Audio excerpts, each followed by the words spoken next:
நாம் தமிழர், நாம் எல்லாம் தமிழர், நாம் எல்லாரும் தமிழர்கள். இப்போ நான் எப்படின்னு கேட்டுக்கிட்டிங்கன்னா, நான் சமூக சேவை செய்யணுன்னே இருக்கிறவ. மக்களுக்காக, மக்களோட நலனுக்காக, மக்கள் எல்லாம் சரியாகணும், இந்த பூமி சரியாகணும், இயற்கை வாழ்வாதாரம் சரியாகணும், எல்லாமே தவறாக போயிட்டுருக்குது, நடந்துகிட்ருக்குது. அதை சரி பண்ணணும் அப்படின்றது எனக்கு ஒரு 18 வருஷ கனவுகள். இப்போ நான் அது ரொம்ப நாளாக வெளிப்படுத்தாமல், வெளியே சொல்லாமல், நான் எனக்குள்ளேயே வச்சு நிறைய விஷயங்களை தெரிஞ்சு வச்சுருக்கிறவ. அதாவது எப்படின்னு கேட்டிக்கிட்டிங்கன்னா, கடவுள் நம்பிக்கை எல்லாருக்கும் இருக்குமா இருக்காதுன்றது எனக்கு தெரியாது. ஆனால் எனக்குள்ளே கடவுள் நம்பிக்கை எனக்குள்ளே தானாகவே வரப்பட்டது.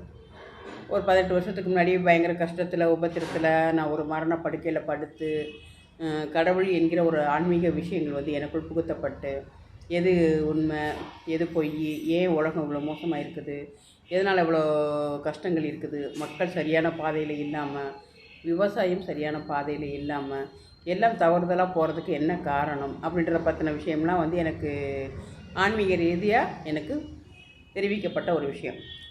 இப்போது நான் சாமி எல்லாத்தையும் அறிஞ்சு போகிறேன்னு கேட்டேன்னா அப்படி கிடையாது. எல்லா ஆன்மீகமும் என்னையை சார்ந்து வந்தது.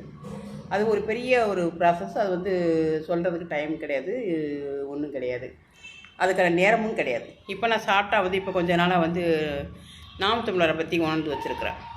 இப்போ நாம் தமிழர்ன்ற ஒரு கட்சியை இல்லாத அளவுக்கு சேதப்படுத்தி, அதை முடிந்த அளவுக்கு சக்கையாக புழிஞ்சு கீழே போட்டுட்டாங்க. ஏன்னு கேட்டால், அது உண்மைத்தன்மையில் இருக்கிறதுனால. உண்மைக்கு காலம் அல்ல, காலம் எப்பொழுதுமே உண்மைக்கு காலமே இல்லை. எல்லோரும் சொல்கிறாங்க உண்மையாக இருந்தால் நம்ம ஜெயிச்சிடலாம், என்றைக்காவது ஒரு நாளைக்கு ஜெயிச்சிடலாம் அப்படின்னு பல ஆண்டு காலம், பல நூற்றாண்டு காலம், ஏன் இயேசு கிறிஸ்து காலத்திலிருந்து கூட சொல்லப்படுது. இப்போ இயேசு கிறிஸ்தே உண்மையானவர் தான், சத்தியத்தின்படி இருந்தவர் தான். அவர் கெட்டவரோ கெட்டது செய்கிறவரோலாம் கிடையாது. அவர் உண்மையான நல்லவர். அதனால தான் அவர் அடிக்கப்பட்டு, வதைக்கப்பட்டு, சித்திரவதை செய்யப்பட்டு கொல்லப்பட்டார். நல்லவரை தான் கொல்லப்பட்டாங்க. மக்கள் அப்படி தான் இருக்கிறாங்க, ஒன்றும் செய்ய முடியாது. ஆண்டாண்டு காலமாக உண்மைக்கு காலம் இல்லை. அதே மாதிரி இந்த கடைசி காலத்தையும் அதே மாதிரி நடந்து போயிடுச்சு. நல்லதுக்கு காலம் இல்லை அப்படின்ற ஒரு காலம் ஆகி போச்சு. ஆனாலும் இது இப்படியே நிரந்தரமாகுமான்னு கேட்டால் சத்தியமாக கிடையாது. இப்போ மாறுது. ஏன்னு கேட்டால், நல்லோர்களின் காலம், உண்மையின் காலம் இப்பொழுது பூமிக்குள்ளே பூக்க ஆரம்பிக்குது. அதனால தான் இப்போ கழிவாக இருந்த அத்தனையும் ஒன்று கூடிவிட்டது. நீ கெட்டவே, நீ கெட்டவே, நீ கெட்டவே, நீ கெட்டவன், இங்கே வா, எல்லாம் ஒன்றா சேருவோம்னு சொல்லி எல்லாமே ஒன்றாக ஆரம்பிச்சிருச்சு. ஸோ இது எந்த மாதிரி உருண்டு வருதோ வரட்டும். அது காலத்தின் கைப்பிடியில் இருக்குது, அது வரட்டும். நமக்கு இனி தேவையில்லை. அதாவது எனக்கு தெரிஞ்சு நான் சொல்கிற ஒரு விஷயங்கள் என்னென்னா, எனக்கு தீர்க்கதரிசி மாதிரி எல்லா விஷயமும் பின்னாடி நடக்கிறதுல முன்னாடி தெரிஞ்சிடும். எல்லா விஷயத்தையும் கடவுள் எனக்கு கடவுள்ன்ற ஒரு சக்தி எனக்கு வெளிப்படுத்திடும். இது இப்படி நடக்கும், இது இப்படி நடக்கும் அப்படின்னு சொல்லி. உலகமே சுத்தமாக மாற்றத்துக்கு வரப்போகுது. நல்லவர்கள் வாழ போகிறாங்க, நல்லவர்கள் காலங்காலமாக கஷ்டப்படுறதை விட்டுட்டு நல்லவர்கள் இனிமேல் வாழ போகிறாங்கன்ற ஒரு விஷயம் எனக்கு தெரியப்படுத்திக்கிட்டே இருக்கிறாங்க. ஆனால் அது சொல்கிற விஷயங்கள், அதாவது பிரபஞ்சம் சக்தி, கடவுளின் சக்தி, இந்த மாதிரி இந்த இயக்கத்தில், கடவுளோட இயக்கத்தில் தான் நம்ம உயிரின் சக்தி இயங்கிக்கிட்டு இருக்குது. அதை உணர்ந்து செயல்படுறது தான் ஒரு ஆன்மீகம். அதுவே ரொம்ப தெரிஞ்ச ஒரு விஷயம் என்னென்னா, ஆன்மீக தீர்க்கதரிசின்ற ஒரு விஷயம் பின்னாடி வர விஷயத்தை முன்னாடி சொல்லக்கூடிய ஒரு ஆற்றல் எல்லாருக்கும் கிடைக்காது. அது யாராவது ஒருத்தவங்களுக்கு தான் கிடைக்கும். அந்த மாதிரி சக்தி எனக்கும் உண்டு. இப்போ இதனால் நான் என்னென்னா, ஒரு குறிப்பிட்ட காலம் வரைக்கும் நான் ஜிஹெச்சுக்கு போவேன். அங்கே போய் மக்களை பார்ப்பேன், உடம்புக்கு முடியாதவங்களை பார்ப்பேன், இதெல்லாம் ஏன் நடக்குதுன்னு பார்ப்பேன், இதெல்லாம் ஏன் இப்படி இருக்குன்னு கேட்பேன். கேட்டு வரும்போது அது பாவத்தின் அடிப்படையில், கெட்டது செஞ்சதின் அடிப்படையில் இப்போ ஜிஹெச்சுக்குள்ளே நிறைய பேர்த்துக்கு வரக்கூடாத நோய், வரக்கூடாத சிக்கல்லாம் நிறைய மக்கள் உள்ள கஷ்டப்பட்டுருக்காங்க. அதை நான் கொஞ்சம் காலமாக நான் அதுக்குள்ளே போயிட்டு வருவேன்.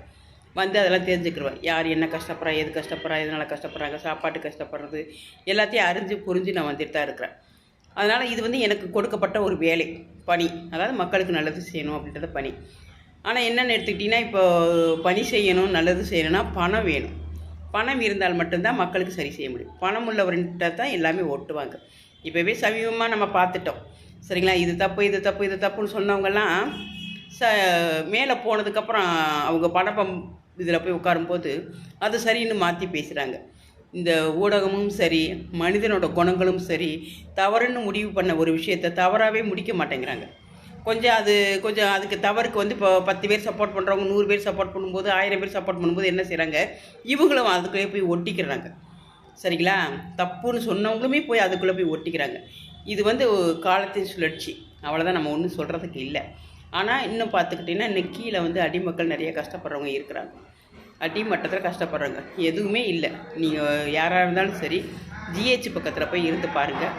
ஜிஹெச்சிட்ட இருந்து பார்த்தீங்கன்னா அன்றாட மக்கள் செத்து செத்து பிழைப்பது, சாப்பாட்டுக்கு வழி இல்லாமல் ரொம்ப கருமாயமும் இதையும் பட்டு ரொம்ப உபத்திரப்பட்டு ஒரு அதிக மக்கள் வந்து ஜிஹெச் பக்கம் தான் நிறையா மக்கள் கஷ்டப்பட்டுருக்காங்க. அதை யாரும் போய் பார்ப்பதில்லை.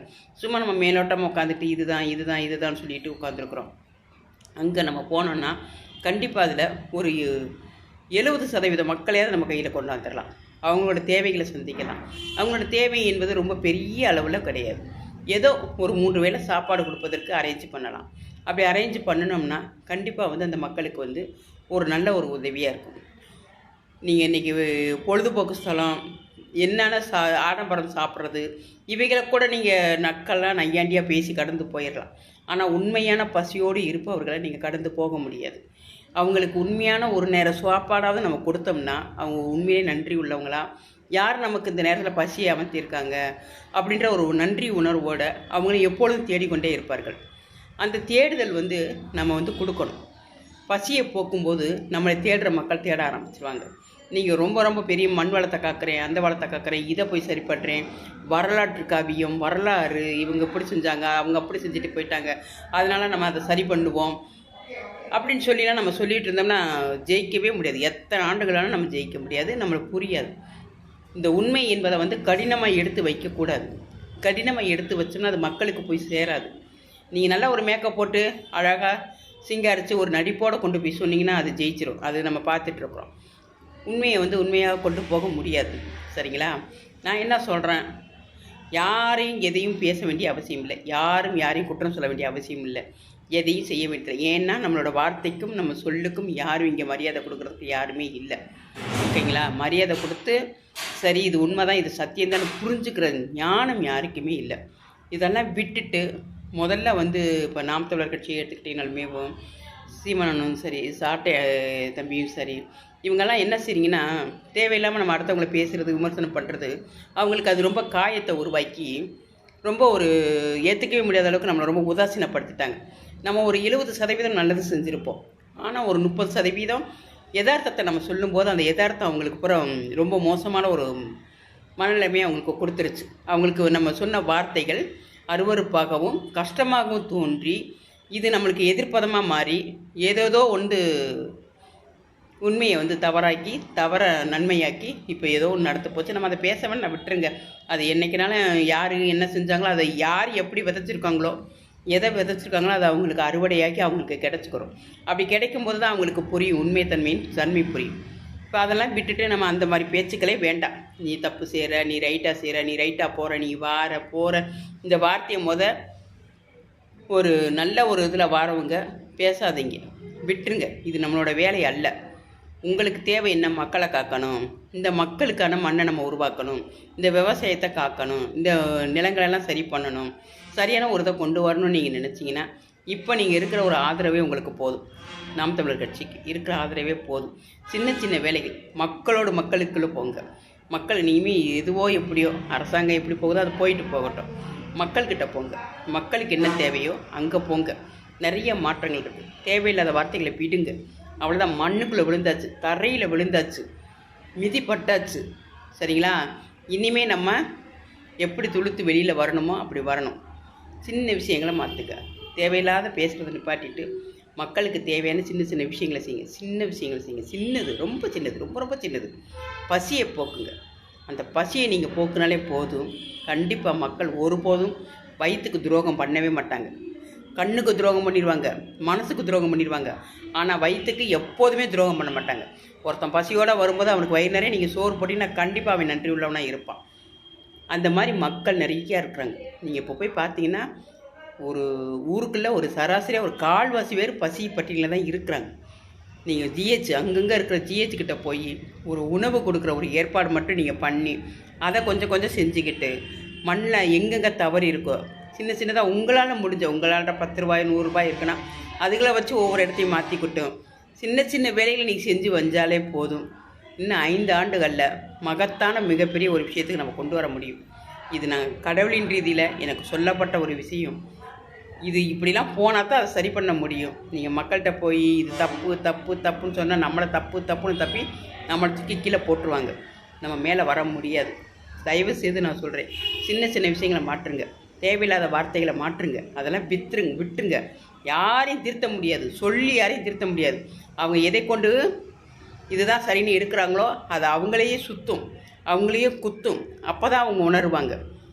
அப்போ அது வரைக்கும் நம்ம சொன்னோம்னா நம்ம தப்பாக தான் போவோம். அதனால் நான் என்ன சொல்கிறேன்னா, பூமியை மாற்றணும், நாம் ஒரு பெரிய ஒரு அரசியலை ஒரு நல்ல ஒரு உலகத்தை உருவாக்கணும்னு முடிவு பண்ணுற உண்மையாக இருக்கிறவங்க எந்த ஒரு வார்த்தையும் பேசாதீங்க, யாரையும் தப்பு சொல்லாதீங்க. நீங்கள் உங்களுக்கு தெரிஞ்ச ஒரு வேலையை, இப்போ என்கிட்ட 10 ரூபா இருக்கிறா நான் போய் ஒரு 2 பேருக்கு சோறு போட்டு வாங்கி கொடுத்துருவாரு. உங்ககிட்ட 10 ரூபா இருக்கிற நீங்கள் போய் 14 பேருக்கு சோறு வாங்கி கொடுங்க. இந்த உணவு வழங்கும் விஷயத்தை மட்டும் பசியோடு இருக்கிறவங்களுக்கு செஞ்சு பாருங்கள். மகத்தான வெற்றி நம்ம காண முடியும். நன்றி, வணக்கம்.